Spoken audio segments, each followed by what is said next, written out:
Bienvenidos al canal Audiolibro de Historia. Aquí nos dedicamos a explorar, en cada entrega, acontecimientos y personajes que han marcado el devenir de la humanidad.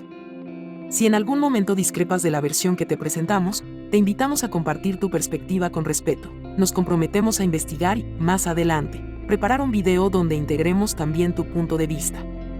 Nuestro objetivo es construir una amplia base audiodocumental sobre la historia mundial. Apenas comenzamos, así que suscríbete y activa la campanita para no perderte ninguna de nuestras próximas exploraciones. Ahora, te doy la bienvenida al audiolibro de historia de Ecuador en 10 capítulos.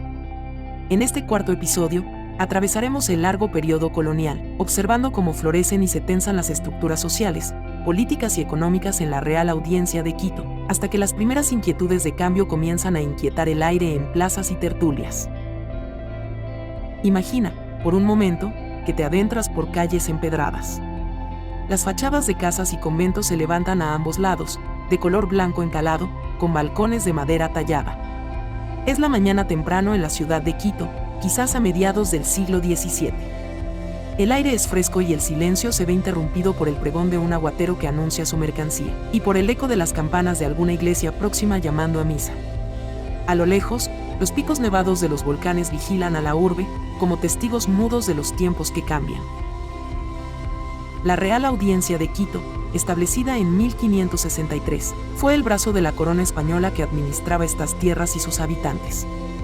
Dependía primero del Virreinato del Perú y más tarde, con la reorganización de los dominios hispánicos, pasó a estar subordinada al Virreinato de Nueva Granada. En la práctica, aquello significaba que las disposiciones sobre impuestos, justicia y administración corrían a cargo de este tribunal, donde los oidores, funcionarios reales, se sentaban a dictar sentencias o a tramitar licencias y contratos. No es difícil imaginar que aquel era un escenario burocrático, con largas hileras de papeles manuscritos, sellos de lacre y sellos reales estampados en un sinfín de documentos, mientras mensajeros a caballo iban y venían entre Quito, Lima, Santa Fe y otras ciudades que en ese entonces conformaban el vasto imperio español en América. En estos siglos, la economía colonial se sostuvo principalmente a través de la agricultura y la ganadería, así como de los obrajes textiles, que prosperaban en los alrededores de Quito y otras ciudades serranas. Piénsese en los obrajes como grandes talleres donde, sobre todo, manos indígenas y mestizas hilaban y tejían paños, frazadas y sacos destinados tanto al consumo local como al comercio en el mercado interno del virreinato. En ciertas épocas, estos productos llegaron incluso a la propia península ibérica. Al principio, las tierras agrícolas estaban organizadas en encomiendas y luego evolucionaron hacia haciendas más grandes, cuyo dueño podía ser un criollo acomodado, un eclesiástico o un funcionario con influencias. En esas extensiones de terreno se cultivaba principalmente maíz, trigo, cebada y, en la costa, se aprovechaba el cultivo de cacao, café y otros productos tropicales que con el tiempo adquirirían gran relevancia. Sin embargo, la belleza de estas calles coloniales no debe distraernos de los conflictos que se iban gestando. La sociedad se estructuraba en castas y estratos muy marcados. En lo alto estaban los peninsulares, es decir, los españoles nacidos en Europa, quienes solían ocupar los cargos más influyentes. Un escalón más abajo aparecían los criollos, hijos de españoles nacidos en América, quienes, a pesar de compartir orígenes con los peninsulares, no disfrutaban del mismo grado de confianza real, en consecuencia, se veían limitados en el acceso a puestos de poder. Venían después los mestizos, la mezcla entre europeos e indígenas, y, hacia los niveles aún más bajos, los indígenas y los afrodescendientes. A estos últimos, traídos originalmente como esclavos para tareas agrícolas o de servicio, la ley colonial no les reconocía libertad plena. Su posición resultaba extremadamente vulnerable, sin muchos recursos para defender sus derechos básicos. Para los indígenas, el periodo colonial significó una serie de transformaciones radicales. Aun cuando la encomienda, como institución, fue reformándose con el paso de los años, muchos comuneros indígenas sufrieron explotación y abusos por parte de aquellos españoles que buscaban mano de obra barata en las minas, los obrajes o las haciendas. Las reducciones, pueblos creados para concentrar a la población nativa y facilitar su evangelización y cobro de tributos, cambiaron la vida rural de manera definitiva. Allí, las tradiciones indígenas se mezclaban con el catolicismo de frailes y sacerdotes, surgiendo un sincretismo cultural en festividades y devociones populares. Al mismo tiempo, esa vida comunal, condicionada por el tributo y la subordinación, generaba un descontento que en ocasiones estallaba en rebeliones, aunque por lo general terminaban sofocadas por la autoridad colonial. El pulso de esta sociedad también latía en las plazas. Imagina la plaza principal de Quito, rodeada de iglesias y edificios oficiales, donde convergían vendedores de frutas y verduras procedentes de los campos cercanos, artesanos y pequeños comerciantes. Los pregones anunciaban carnicerías, panaderías y tiendas de ultramarinos. Entre la multitud se mezclaban las distintas etnias y condiciones sociales. Ahí iban señores de capa y sombrero, indígenas con sus ponchos andinos cargando canastas de productos, esclavos africanos con vestimentas modestas, niños mestizos corriendo entre puestos de alimentos. Los aromas del maíz asado y de los guisos tradicionales se mezclaban con el incienso que salía de las iglesias, creando una atmósfera tan rica como desigual. Los testimonios de cronistas de la época nos hablan de personajes pintorescos, como los aguateros y las chicheras, el panadero y la curandera, o el barbero que también hacía de cirujano menor, sacando muelas, curando heridas. Era una sociedad dinámica, en la que florecía un comercio modesto pero necesario para la subsistencia de todos. También había ferias más grandes, en las que llegaban mulas cargadas con telas y herramientas, intercambiadas por alimentos, cueros o artesanías locales. Si bien estas ferias le daban un cierto movimiento a la economía, la gran parte de las ganancias y el control de los mercados quedaban en manos de un círculo reducido de españoles y criollos poderosos. Los colonos más acomodados se distinguían no solo por su posición económica, sino por la educación que sus hijos solían recibir en conventos y colegios dirigidos por órdenes religiosas como los jesuitas, los dominicos o los franciscanos. Allí se enseñaban gramática, filosofía, latín, en ocasiones, rudimentos de derecho y teología. De estos colegios egresaron algunos de los futuros líderes intelectuales que, tiempo después, cuestionarían el orden colonial, pidiendo reformas y reivindicaciones. Pero en aquel momento, esos jóvenes estudiantes eran parte de una élite que hallaba en la iglesia un trampolín hacia la influencia y la vida social. Sin embargo, no todos los frailes y sacerdotes se aliaban con la opresión. Hubo también quienes abogaban por la protección de los indígenas y proponían una evangelización más compasiva, aunque a menudo se topaban con los intereses de los poderosos. En Cuenca, que surgió como otra urbe clave en la sierra, la vida colonial también mostraba sus propios matices. Allí la producción textil y artesanal tuvo un gran peso, con familias enteras dedicadas al hilado, el tejido o la cerámica. Sus calles se llenaban de arrieros que transportaban los productos hacia otras regiones, y en las iglesias se celebraban festividades en las que la devoción cristiana se fusionaba con la herencia indígena en bailes y procesiones. No faltaban las leyendas de apariciones y milagros, los rumores de brujas y curanderos que, entre rezos y remedios naturales, aliviaban los males del cuerpo y el espíritu. Con el correr de los años, la dependencia económica y política respecto a España generaba tensiones palpables.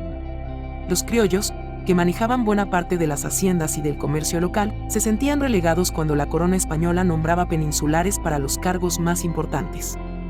Asimismo, los constantes requerimientos fiscales, impuestos que crecían sin cesar, y el sistema de monopolios establecidos por la metrópoli, que restringían qué productos se podían cultivar, vender o comprar, provocaban roces. Ya en los círculos más ilustrados, comenzaba a fraguarse el descontento hacia un orden que se percibía como restrictivo de la libertad y el progreso de estas tierras. No es que en este periodo todo se redujera a la opresión, pero el control férreo de la corona pesaba sobre la iniciativa local. Esa presión se acentuó, además, con la llegada de funcionarios poco escrupulosos, que veían en sus cargos la oportunidad de enriquecerse rápido a base de sobornos y el llamado diezmo, beneficiándose de un sistema corruptible. Los indígenas, por su parte, soportaban con resignación o con sutiles formas de resistencia la carga de los tributos y el trabajo forzado en encomiendas, repartimientos y mitas. Las tensiones no tardaron en estallar. Se dieron pequeños levantamientos en pueblos de la sierra y de la costa, protestas que no alcanzaron la repercusión suficiente para un gran movimiento de emancipación, pero sí anunciaron la semilla de un futuro cambio. Si nos adentramos en la segunda mitad del periodo colonial, notaremos la creciente importancia del cacao. El fértil suelo de la costa ecuatoriana se convirtió en un bastión para la producción de este fruto, que se exportaba hacia México, Lima o la misma España, generando cierta riqueza entre los comerciantes guayaquileños y fomentando la llegada de más población a las zonas cercanas a los ríos. Pero también trajo consigo un mayor número de esclavos africanos, destinados a las plantaciones, consolidando un sistema en el que la libertad de muchos era sacrificada en aras del beneficio de pocos. En este contexto, emergía con fuerza la figura del mestizo, ese grupo creciente que buscaba espacio en la sociedad, contribuyendo con su trabajo y creatividad, pero que solía toparse con un techo social difícil de romper. Con semejante mosaico de razas y culturas, criollos, peninsulares, indígenas, mestizos, afrodescendientes, la sociedad colonial de la Audiencia de Quito se transformaba día tras día. Algunos cronistas hablaban de la gran diversidad de lenguas y costumbres que podían encontrarse en una sola plaza. Al mismo tiempo, en la academia, se cultivaban las primeras expresiones de literatura y arte colonial. Nacen pintores y escultores indohispanos, como los de la afamada escuela quiteña, que plasman en lienzos e imágenes religiosas una mezcla única de espiritualidad barroca europea y simbolismo indígena. Esos retablos e imágenes talladas, expuestos en iglesias como San Francisco, La Compañía o Santo Domingo, siguen asombrando al visitante contemporáneo por su fastuosidad y detalle. Pese a que la corona insistía en que los indígenas debían ser protegidos, al menos en teoría, los abusos continuaron. La evidente desigualdad, sumada al creciente malestar de los criollos por el monopolio peninsular de los altos cargos, se convertiría, tarde o temprano, en una bomba de tiempo. Las calles, los conventos, las haciendas y las plazas eran el escenario donde germinaban ideas nuevas sobre la libertad, la justicia, la identidad y el deseo de un cambio en las normas establecidas. Ese murmullo se haría más audible con la llegada de las ideas ilustradas procedentes de Europa, que encenderían la chispa de la inconformidad en las capas más ilustradas de la sociedad. Podríamos decir que el periodo colonial en el actual Ecuador fue, por un lado, un tiempo de prosperidad para ciertos grupos privilegiados, que gozaron del poder y los recursos provenientes de la tierra y el comercio. Por el otro, fue una era de injusticias y tensiones subterráneas para la inmensa mayoría, sometida a un orden impuesto desde lejos y a un sistema de castas que limitaba sus horizontes. En las tertulias secretas de las élites criollas se empezaba a discutir la posibilidad de un futuro distinto, y en las comunidades indígenas más apartadas se conservaban ritos ancestrales que recordaban con nostalgia la época previa a la conquista. Eran dos mundos superpuestos y, sin embargo, destinados a encontrarse y fusionarse de formas imprevisibles. Antes de despedirnos de este cuarto capítulo, repasemos de forma breve las ideas centrales que hemos compartido. Vimos cómo la Real Audiencia de Quito se convirtió en el eje político y jurídico de la administración española en el territorio que hoy corresponde al Ecuador. Observamos el surgimiento y desarrollo de la economía colonial, basada sobre todo en la agricultura, la ganadería y los obrajes textiles, así como en la explotación de la mano de obra indígena y esclava. Constatamos la diversidad de castas y estratos sociales, peninsulares, criollos, mestizos, indígenas y afrodescendientes, todos habitando las mismas calles, pero con realidades muy distintas. También atisbamos el florecimiento de un sincretismo religioso y cultural, visible en la arquitectura, el arte y las costumbres festivas. Y, finalmente, intuimos las primeras tensiones que sembrarían la semilla de la inconformidad, un preludio para las futuras rebeliones y la larga lucha por la independencia. En el siguiente capítulo, el quinto, nos adentraremos en la Ilustración, las reformas borbónicas y el germen de la independencia en la Audiencia de Quito. Allí descubriremos cómo las nuevas ideas europeas y los cambios fiscales impulsados por la corona generaron todavía más incomodidad entre los criollos, poniendo en marcha pequeñas pero significativas rebeliones, como la famosa rebelión de los barrios en Quito. Si quieres continuar con este fascinante viaje por la historia del Ecuador, no olvides suscribirte, dejarnos tus comentarios con respeto y compartir tus perspectivas. Recuerda que tu voz es importante para seguir construyendo este gran audiodocumental. Gracias por acompañarnos una vez más. Nos encontramos en el siguiente capítulo.